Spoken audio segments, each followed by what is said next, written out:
We have not optimized aspects of technology transfer, capacity utilization, transfer pricing, use of generics and brand names, bulk purchasing, and protection of local manufacturers effectively.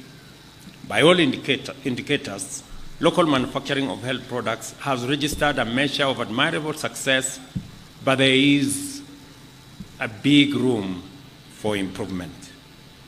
I am aware of the long-standing challenges local manufacturers face, and my administration is committed to ensuring that by 2026, mark these dates, they are important to you as manufacturers, at least 50% of the medicines listed in the Kenya Essential Medicines list will be manufactured and available locally. We will work with you and all the other stakeholders to coordinate activities among financiers, industry, and technical providers to reduce transaction costs, ensure critical investment in system enablers, and support manufacturers in dealing with various requests for assistance. Coordination across the country will ensure diversified supply and a viable market for new products. Furthermore, the Government of Kenya will support the establishment and strengthening of the requisite regulatory and policy framework to facilitate the achievement of this commitment. Last week in Cabinet, Minister here brought the necessary legislation that is going to provide greater space and expertise for the Pharmaceutical and Poisons Board that registers drugs and all the other pharmaceutical products that are available locally and even globally, to make it a much more fit-for-purpose vehicle to facilitate this transformation.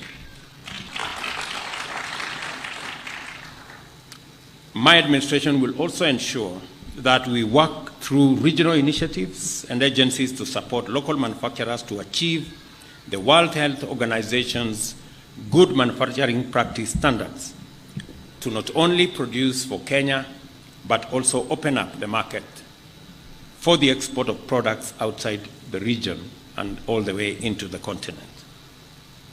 In fast-tracking local manufacturing for increased access and affordability of health products and technologies, job creation and economic growth for Kenya, my administration commits to increase tariff lines for imported health products and technologies as outlined in the East Africa Community Common External Tariff of 2017. We will also adequately cater for this and closely linked products, but reduce ambiguities and avoid hindrance to market access. The government will also set aside infrastructure, including land. In fact, we are in the process of identifying the former land that belonged to Delmonte in Murang. I have discussed with the county government of Murang. They have set aside 500 acres for a special economic zone, 200 of which will be made specifically for pharmaceutical companies.